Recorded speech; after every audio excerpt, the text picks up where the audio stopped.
Apito árbitro! Começa o Visitantes Esporte Clube. Com Bruno Santos e Arthur Crespim. Bom dia, boa tarde, boa noite, bom momento, amigo, amiga e ouvinte. Esse é mais um episódio do Podcast Visitantes, o seu podcast semanal de esportes, comigo, Bruno Santos, diretamente dos estúdios de Newton Santos, no Rio de Janeiro, e lá de Londres, nos estúdios Alex Scott, Arthur Crespim. Alô, paixões! Alô, doçuras! Bom dia, boa tarde, boa noite, bom momento. Amigo, amiga e ouvinte, estamos aqui mais um dia sob o olhar sanguinário do genocida, mas sobrevivendo, espalhando a palavra e esperando a vacina. É isso aí. E hoje o nosso tema é esporte e arte. Que gênio! Não há palavras para descrever o gol de Marta!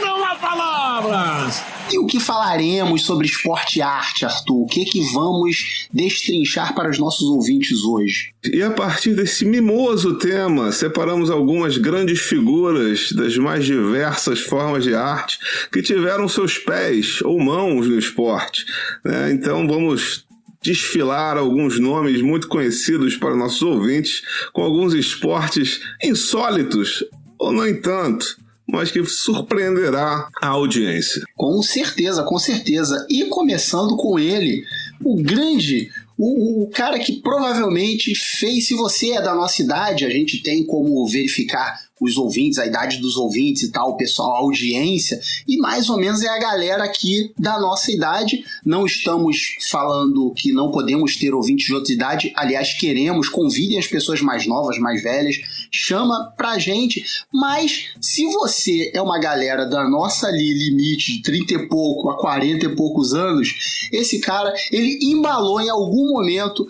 a sua juventude. Estamos falando de Julio Iglesias. E, Arthur, me diz o que Julio Iglesias tem a ver com o esporte. Brunão, Julio Iglesias, ele foi goleiro da base do Real Madrid, canterano. O nosso amigo Julio nasceu em Madrid em 43 e o seu sonho sempre foi ser jogador de futebol. Por isso, aos 16 anos, ingressou no Real Madrid. E nas categorias de base, aos 19 anos, assumiu a posição de titular. Era considerado uma promessa e poderia vir a atuar no time principal. Mas na véspera de fazer 20 anos, Julio sofreu um acidente de carro que o deixou de cama por mais de um ano. Convalescendo e sem poder jogar, ganhou um violão de presente. Começou a tocar e decidiu deixar o futebol, iniciando sua carreira de cantor. Fizeram até um filme, agora vou ter que usar meu sotaque. Produção, vinheta de sotaque. La vida sigue igual. E conta parte dessa história. Muito curioso, é uma coisa que eu, por exemplo, não conhecia até a gente começar a pesquisar sobre esse tema que a gente resolveu falar. E eu não sabia mesmo, cara, que Julio Iglesias, o cara que embalou muitos bailinhos aí da juventude, teve essa carreira no futebol. E assim, foi uma carreira que aparentemente seria uma carreira até de um relativo sucesso, porque o cara começou num clube imenso, tudo bem, que foi lá em 1950 e tantos e tal, mas não tira a importância do Real Madrid naquela época. E aí, descobrir isso foi interessante. E eu tenho aqui alguns fatos que eu peguei aqui, que Julio Iglesias, além de tudo que a gente já sabe dele, eu também descobri que Julio Iglesias, ele representou a Espanha no Eurovision de 1970 e ficou em 4º lugar. E estamos aí, Eurovision acabou agora há pouco, né? O pessoal estava comentando muito.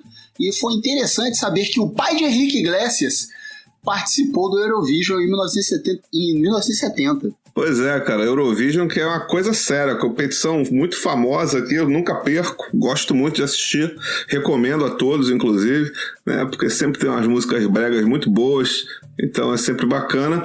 E além disso, como você falou, Julio é pai de Henrique Iglesias, que é casado com Ana Kurnikova, ex-tenista.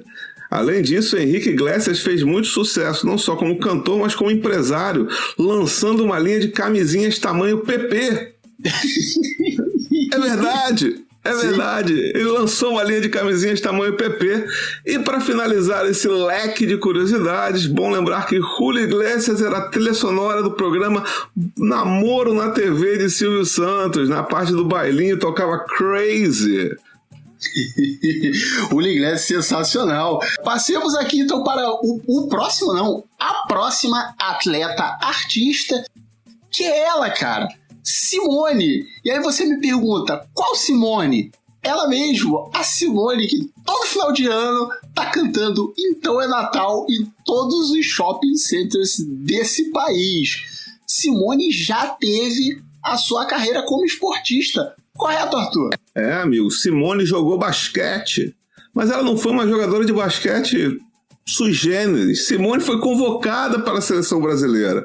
Na primeira vez que ela foi convocada, foi cortada por lesão. Na segunda vez, foi banco no Mundial de 1971, ou seja, Simone é medalha de bronze. Porque o Brasil teve uma campanha histórica antes daquela geração fantástica de Paulo e Hortência, ou seja, escute nosso programa número 12 com o professor Miguel Ângelo da Luz, fantástico.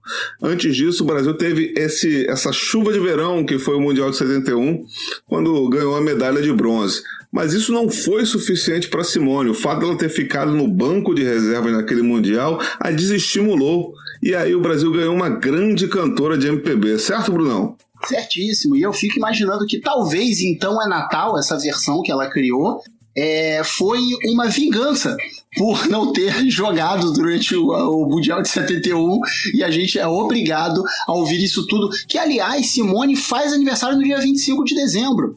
Isso é uma coisa muito interessante, Simone faz aniversário no Natal, então ela é o personagem do Natal no Brasil. Mas vamos abrir aspas para Simone, porque ela relembra, né, como era difícil ser mulher e jogadora naqueles tempos, né? E aí, abrimos aspas para Simone. Tive uma relação de amor com o basquete desde a primeira vez que peguei uma bola e a acertei numa cesta. Já jogava futebol, gostava de esporte. Jogo até hoje, mas não em quadras. Até hoje existe preconceito. Não gosto muito desses uniformes, que são aproveitados dos masculinos. Essa falta de respeito vem dos dirigentes e delegações, patrocinadores. Para que usar as sobras? Fica muito grande.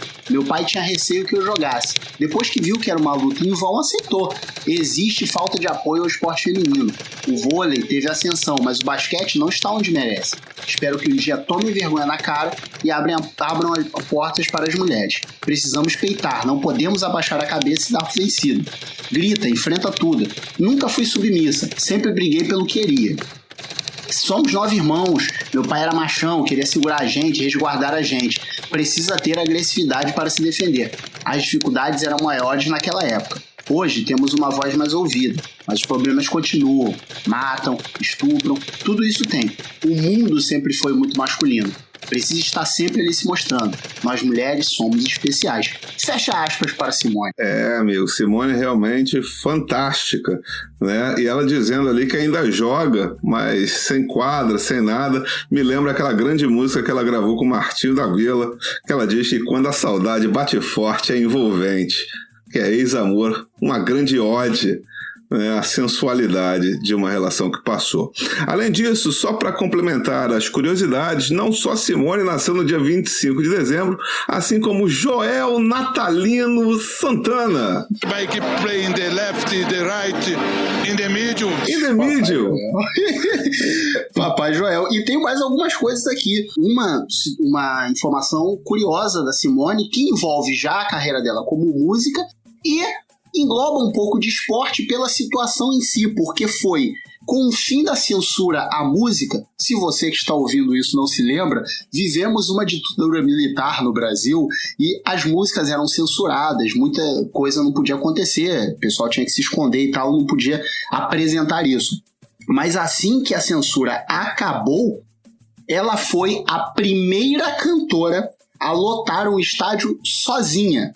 Ela fez um show no Maracanãzinho em 1981 e entupiu o Maracanãzinho. E não só o Maracanãzinho, depois disso ela encheu o Mineirinho, encheu um monte de outros ginásios e estádios pelo seu grande talento como cantora. Então, parabéns, Simone.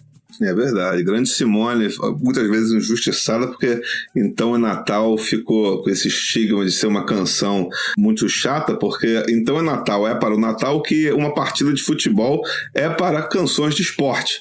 Toda vez que se fala de Natal, toca essa música, o que é uma prova de sucesso, embora encha o Pacová. Exatamente, a repetição, ela é um problema, tudo em excesso acaba ficando problemático. E aí passamos para o outro lado, para um forte homem, um homem forte, Terry Crews, que é complicadíssimo de pronunciar o nome dele, eu já tenho problemas com pronúncia em inglês, e aí tem o nome do cara que é Terry Crews, que é o Thierry Galera. O Thierry Galeras, que foi jogador de futebol americano. Ele começou a sua carreira como jogador de futebol americano. Não fez lá muito sucesso, né, Arthur?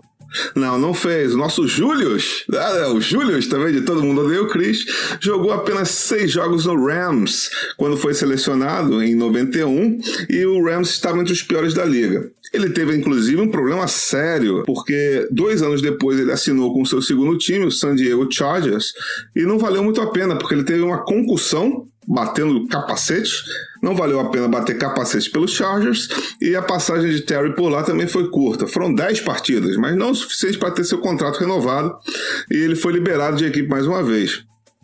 Depois disso, ele foi contratado pelo Washington Football Club, o antigo Washington Redskins, cujo nome mudou pela conotação preconceituosa. Jogou mais lá, 16 partidas, mas não teve futuro na liga. Aos 27 anos, ele ainda treinou com o Philadelphia Eagles, mas não foi aproveitado, se aposentou do esporte, para então virar modelo do grande desodorante Old Spice. Depois disso, trabalhar no Todo Mundo Odeia o Chris e fazendo um sucesso estrondoso no Brasil através de As Branquelas. Exatamente. And I miss you. And I need you. Maravilhoso, Terry Crews. E, assim, tem 2 passagens interessantes, assim, da carreira dele, da vida dele, que foi quando estourou o lance do Me Too lá nos Estados Unidos. Ele foi uma das pessoas, eu acredito que o único homem mais famoso assim, que denunciou também ter sofrido um caso de assédio em Hollywood. É um diretor executivo que teria ali pegado nas partes íntimas dele. Ele chegou a denunciar, esse processo chegou aí um pouco para frente, mas acabou que o cara foi inocentado, não aconteceu nada com ele, tá trabalhando de volta. O Terry ainda tentou isso na justiça, mas disseram que ele demorou muito, como se tivesse prescrevido o prazo para ele entrar com uma coisa contra o cara. E mais uma outra coisa dele também é que ele passou um período de reabilitação por causa de um vício em pornografia. Ele teve problemas muito sérios com assistir pornografia, que aliás é uma coisa realmente muito séria. Eu, pessoalmente, agora eu vou dizer aqui uma coisa pessoal, nunca fiz tratamento para isso, mas eu senti que em algum momento da vida isso estava me prejudicando, assim, para minha vida realmente. Então eu consegui, de alguma forma, dar uma parada com isso, mas ele teve um problema muito, muito, muito sério com isso, teve que fazer reabilitação, foi todo um processo, e ele fala muito abertamente sobre isso, porque ele acha que precisa todo mundo saber disso. Então, você tome cuidado com a sua pornografia. E por último, o filho dele, um dos filhos dele, o Isaiah Crews, também é ator e faz parte de uma série da Nickelodeon que se chama Side Hustle. E tá aí já começando o caminho do pai sem ser na NFL. Isaiah Crews, também conhecido como Cruzinho. É o Galerinhas. Eu também tive essa mesma situação que o Bruno vivenciou, e é muito interessante como a ausência, né, como você parando de ver pornografia, a sua vida se torna muito mais saudável, não parece. Mas isso fica na memória, é importante. Não se sinta acanhado se você passar por algo desse. Procure ajuda, porque é muito importante. Certo, Brunão? Exatamente. Procure ajuda Sempre.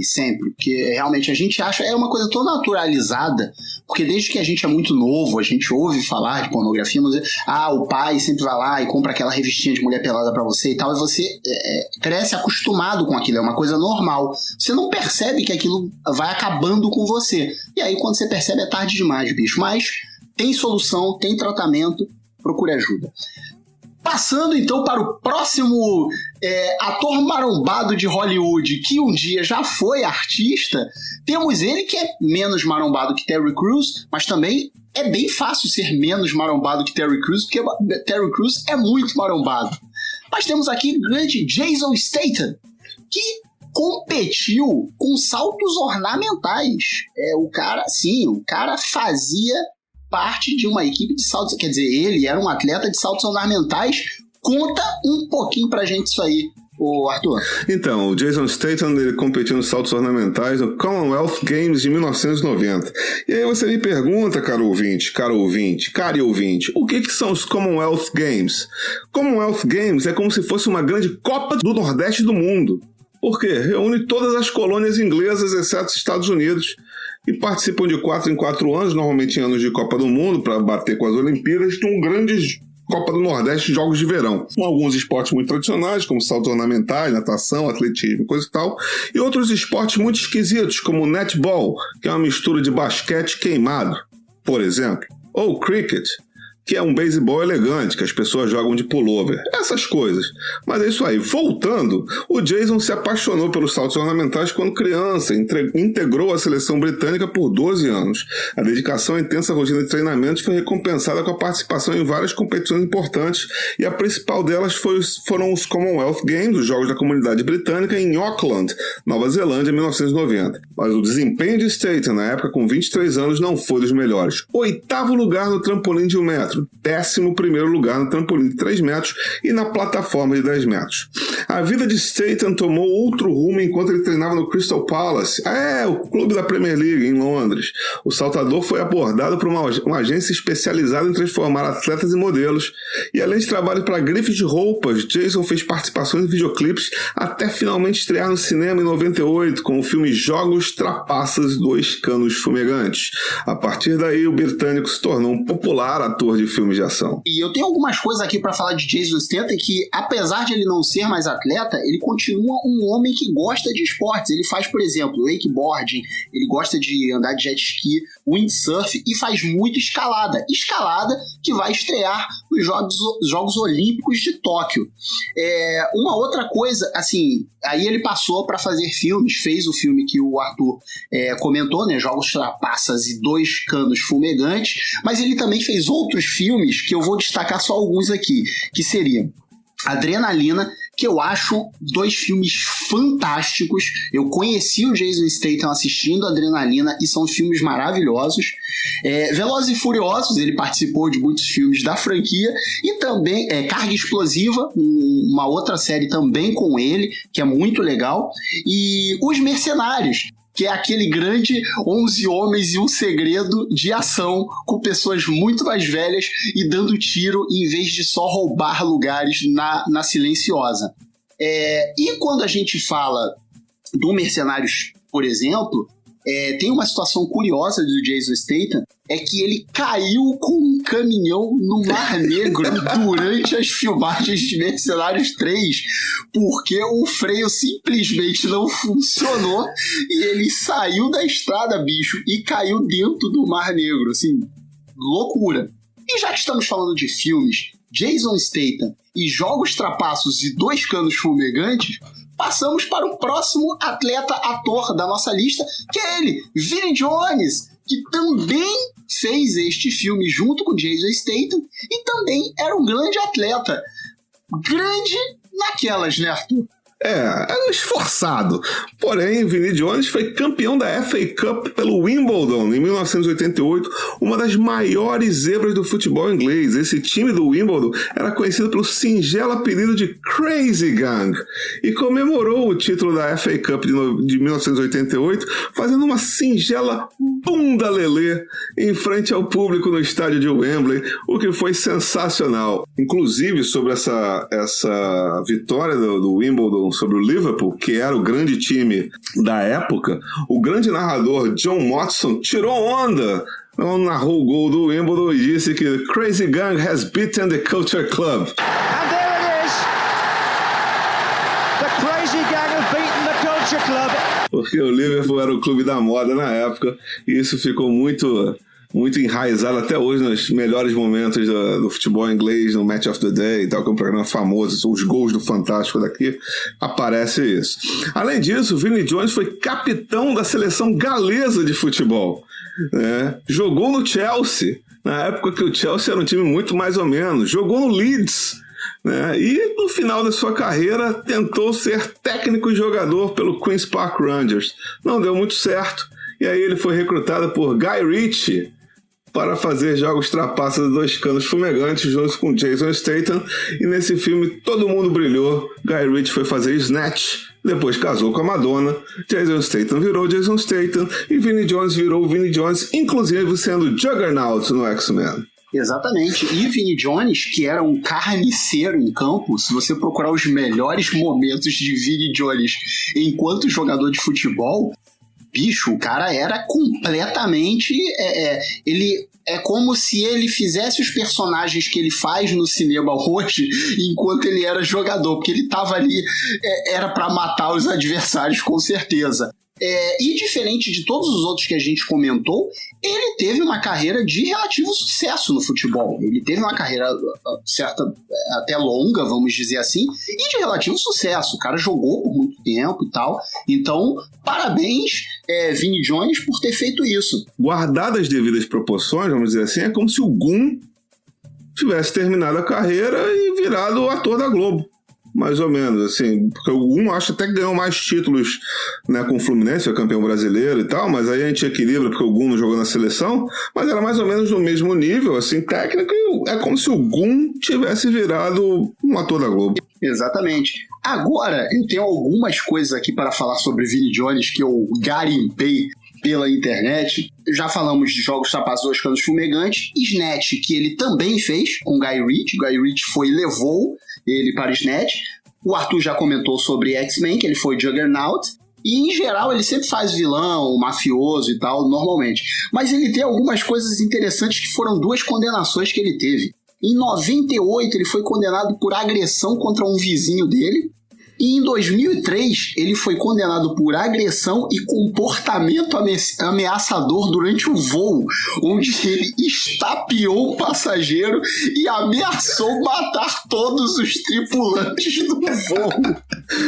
Ele estava bêbado na ocasião, então ele pagou 1.100 libras de multa e mais 80 horas de serviços comunitários. E como resultado disso, ele perdeu a posse de arma que ele tinha e apreenderam todas as armas que ele tinha em casa, porque a partir daquele momento ele se tornou um cidadão perigoso para todas as pessoas ali do seu entorno. 2 curiosidades pra gente fechar sobre o Vinnie Jones. Uma é o seguinte: Vinnie Jones era a personificação, como o Bruno falou, do clichê ou passa a bola ou passa o jogador. Isso era algo literal. Não tem isso de Vinnie Jones perder uma dividida. Tipo, se você dividiu com o Vinnie Jones, alguma coisa ficou, ou você ou a bola. E um fato triste é que o Vinnie Jones passou nesses últimos anos aí por um período de depressão, porque ele perdeu sua esposa com câncer. Então ele está sumido, inclusive faz muitos anos que eu não vejo o Vinnie Jones atuando, o que é uma pena, porque ele realmente é um bom ator no que ele se propõe a fazer. Ninguém pediu para ele fazer Shakespeare. E passando de Vinnie Jones, vamos para Geena Davis, que foi atleta também, e do tiro com arco, e ela chegou até a participar de pré-olímpico, etc e tal, mas infelizmente não conseguiu, eu acho que não chegou a disputar Olimpíadas. Conta mais pra gente sobre Geena Davis, por favor, Arthur. Então, Geena Davis, que eu não sei se é Thelma ou Louise, eu sempre me confundo, me desculpem, mas Geena Davis, em 1997, ou seja, carreira já consolidada com grandes filmes de sucesso, como Thelma e Louise, foi indicada ao Oscar, aquele filme com a Madonna, Equipe Muito Especial também, ela começou a praticar o tiro com arco. Aí ela não só satisfeita em praticar o tiro com arco, em 1999 ela se ranqueou e foi fazer o pré-olímpico dos Estados Unidos para tiro com arco. ficou em 24º lugar. Não conseguiu classificação para Sydney 2000, mas continuou praticando. Em 2004, alcançou o 22º lugar no ranking norte-americano, sua melhor qualificação. Ou seja, Geena Davis levou a sério o hobby. Exatamente, e era Thelma, só para deixar aqui informado, Geena Davis era Thelma, e até hoje ela é apoiadora do Women's Sports Foundation, que é uma fundação focada em desenvolver mulheres no esporte. Então ela, de alguma forma, ela continua ligada ao esporte, é uma pessoa que gosta muito. Além de Thelma e Louise, ela participou de outros filmes como Tootsie, Beetlejuice, Stuart Little, e ela ganhou um Oscar de melhor atriz coadjuvante em O Turista Acidental. E também participou de algumas séries aí famosas como Super Máquina, Will and Grace, Grey's Anatomy, O Exorcista e Glow, que também é uma série que tem a ver com esporte, porque é uma série sobre mulheres que fazem luta livre, luta livre, que é uma série muito legal. Infelizmente eu só assisti a primeira temporada e tô devendo as outras, mas tá na minha fila. Voltarei a assistir Glow. E tem uma coisa muito legal, Geena Davis, eu não lembro exatamente quando foi, eu acho que foi meados de 2010 a 2013, sei lá. Ela deu uma entrevista falando dessa paixão com tiro com arco e ela citou como a influência de Hollywood pode ajudar isso, que houve um crescimento de meninas procurando tiro com arco após os filmes Hunger Games, né, Jogos Vorazes, e Valiant,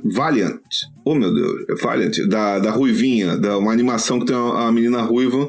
Valente, que é da Mérida. Isso, a Mérida. Então, assim, ela explicou como os filmes podem ajudar as pessoas a praticarem esporte. Eu achei muito bacana isso. Eu acho que, na verdade, o cinema em si, ele é um fator de influência muito grande em relação a muita coisa.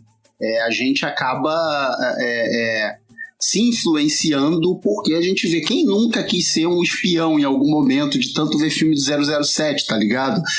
Isso vai acontecer? É muito difícil. Mas aí tem coisas que são mais palpáveis, como o esporte, por exemplo. Então é importante que a gente tenha histórias de esporte para influenciar as pessoas. Fora que nos Estados Unidos sempre tem também aquele incentivo a praticar esporte, para ganhar bolsas e etc e tal, que ajuda bastante. Agora a gente falou muito de atores, atrizes, falamos de Simone, que é uma grande cantora, voltaremos à música com ele, Bruce Dickinson, a voz por trás do Iron Maiden, ou pela frente do Iron Maiden, talvez, que também disputou aí um esporte curioso, né, Arthur? Com certeza. Bruce Dickinson, ele é esgrimista. Ele não é só esgrimista, ele chegou ao 7º lugar no ranking britânico em 1989. Começou a sua carreira na boarding school em 71, depois que a equipe de rugby do colégio percebeu que ele era muito pequeno para o esporte. Você não serve, vai ali para esgrima.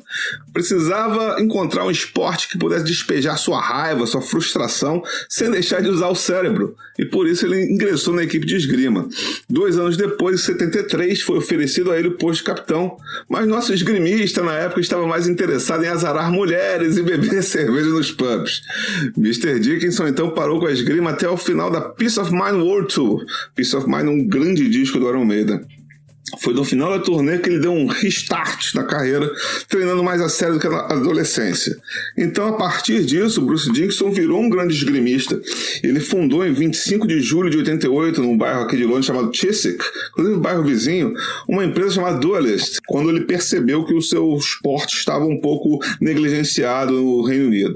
Ao fundar a Duelist, Bruce teve a intenção de promover a esgrima no país com produtos de ótima qualidade tão bons quanto os que haviam no resto da Europa, com um detalhe que fez a diferença, o preço muito mais acessível.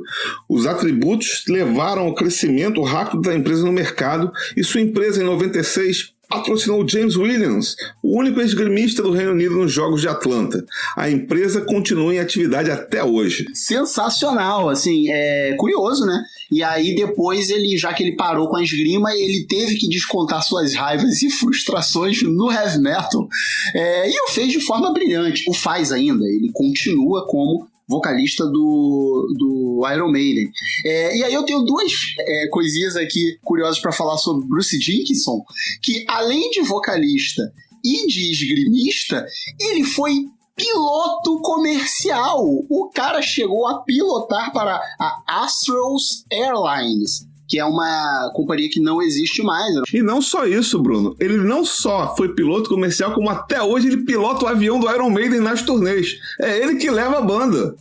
Ele que leva a banda, e ele tem, se eu não me engano, ele fundou também uma companhia aérea também. O cara, assim, voa pra tudo que é canto. É sensacional. E outra coisa curiosa aqui foi que no Ozzfest, em 2005, rolou uma treta pesadíssima com o Iron Maiden, o Bruce Dickinson, obviamente, o líder, né? Mas rolou uma treta pesadíssima ali no festival, porque, na verdade, o Iron Maiden nesse dia seria tipo a segunda banda mais importante a se apresentar, né? A primeira seria o Black Sabbath, e a segunda mais importante seria o Iron Maiden. Mas aí, a esposa de Ozzy Osbourne, Dona Sharon Osbourne, começou a movimentar-se nos bastidores e fez com que amigos e outras bandas boicotassem a apresentação do Iron Maiden, porque supostamente ela estaria bolada com o Bruce Dickinson, porque ele teria feito comentários não muito elogiosos a reality shows. E eles, o pessoal da família Osbourne, pegou isso como algo muito pessoal. Então eles chegaram, boicotaram e tal, durante a apresentação do Iron Maiden, jogaram ovos no palco, garrafa d'água, xingaram, assim, foi uma coisa louca. E aí, o Bruce Dickinson, ele prefere não falar sobre isso, mas o Ozzy, depois de um tempo, falou que, na verdade, foi porque o Bruce teria feito comentários anti-americanos. Como se o Ozzy se importasse. Como se ele se lembrasse dessas coisas. Uma coisa muito interessante também, falando de esporte, o Bruce é o líder de fato do Iron Maiden, mas o líder direito do Iron Maiden é o Steve Harris, o baixista, que é fanático pelo West Ham. Então toda turnê do Iron Maiden rola uma pelada, faz parte do contrato. Chega, aí joga Iron Maiden contra a Rapa. Normalmente jornalista, crítico, road e tal. E é sempre uma pelada, uma festa. Dizem inclusive que o Steve Harris jogava bem, ele poderia inclusive entrar no lugar do Bruce Dickinson aqui, mas ele jogava bola, né? Jogar bola, eu prefiro o Julio Iglesias, que jogou no Real Madrid, não o Steve Harris, que jogou no West Ham. Certo, Brunão? Certíssimo. E assim, nós encerramos esse nosso episódio. Espero que vocês tenham gostado. Eu, pelo menos, curti muito saber dessas histórias. Tinha muitas histórias que eu não conhecia. Espero que também tenham coisas que sejam novas para vocês. E voltaremos em seguida, em outro momento, talvez com mais esporte e arte. Corretíssimo, Arthur? Corretíssimo. Chegou aquela hora então, né? Chegou. Então a gente vai ir... Chama a vinheta! Eu vou chamar o VAR, Me chama se duvidoso, ela não quer acreditar. E estamos aqui mais uma hora do VAR. A hora do VAR é o momento em que você, ouvinte, se teletransporta para dentro do visitante, contando seus comentários, dúvidas, sugestões, reclamações, dicas. Por onde? Você pode fazer isso pelas nossas redes sociais, @visitantesEC ou visitantesEC no Twitter, @podcastvisitantes no Instagram, podcast.visitantes@gmail.com ou nas minhas redes sociais pessoais, na minha, do Arthur, do jeito que você quiser. Correto, Arthur? Corretíssimo. Espalhe a palavra, tome sua vacina, mantenha o distanciamento social e use máscara. Sobreviva, porque é importante. Não escute o presidente. Exatamente. Vamos começar aqui com a Márcia Barret, mandou um comentário lá de Londres, só para avisar, uma nova ouvinte aí, quer dizer, não sei se é nova ouvinte, desculpa, mas ele comentou que estava ouvindo, e aí fez a menção ali, a abertura clássica de Arthur, Alô Doçuras. Alô Paixões, alô doçuras, grande Márcia de Londres. Aliás, o podcast Visitantes está sendo um podcast globalizado, sendo escutado em Londres, escutado em Portugal, no Japão, no Caribe, vários continentes, estamos viajando por aí. Exatamente. E você que é o ouvinte que escuta no México, separa uma tequila maneira aí para depois mandar de presente pra gente, por favor. E passando aqui para o comentário do Gleison, ele comenta aqui sobre o episódio 24, o episódio sobre Olimpíadas com o Fernando Cesarotti, e ele diz aqui, ficou bonzão esse episódio, o convidado saca bastante do assunto. Nas Olimpíadas comprei 22 ingressos para diferentes esportes. Na luta olímpica, por exemplo, fui nas fases preliminares, mas vi o iraniano pica lutando no meio da torcida, com alguns lutadores dos Estados Unidos. Eu torcendo para o iraniano e os Yankees me olhando de rabo de olho. Se você... Alô, Gleison, se o consulado americano te negar o visto, você já sabe o motivo. Você não pode dizer que a gente não avisou. Exatamente. E temos um comentário aqui do Pablo Cerejo. Ele comenta aqui sobre o episódio 25, episódio sobre eSports com a grande Jéssica Liar. E ele diz o seguinte: eu curto um videogame, mas o uso de esporte, entre aspas, para joguinho que nunca entendi. Acompanho o mercado, tá cada vez mais surreal. Só agradeço conteúdo de qualidade desses. Eu recomendo muitíssimo escutar esse episódio com a Jéssica Liar, porque ela traz um panorama sensacional dos esportes do mercado. E aí, quando o Pablo fala sobre não entender, chamar de esporte, é o seguinte, meu amigo, follow the money. Se tiver dinheiro, vira esporte. Não tem essa. Eu, por exemplo, eu não curto chamar Fórmula 1 de esporte. Pra mim é corrida de carrinho. Me divirto muito, assisto, acho legal, mas é corrida de carrinho. Pra mim não é esporte. Porém, os caras que estão lá disputando e ganhando milhões por isso estão um pouco se lixando pro que eu chamo ou deixo de chamar, não é verdade? Vamos aqui então passando para o comentário de Thiago Franja. Diz aqui que acabou de ouvir o episódio e sobre o que a gente falou no final, sobre pessoas que sejam especialistas em algumas coisas e tal, em assuntos esportivos e queiram dar o seu parecer, mandar mensagem pra gente, ele fez isso, ele mandou uma mensagem pra gente e falou que, não sou especialista em esporte, mas se algum dia quiserem falar sobre futebol brasileiro dos anos 90 ou sobre o Tetra e o ciclo da seleção entre as Copas de 90 e 94, me coloco à disposição. Thiago Franja, que é um grande amante de zagueiros, amante não no sentido bíblico, que fique bem correto isso aí.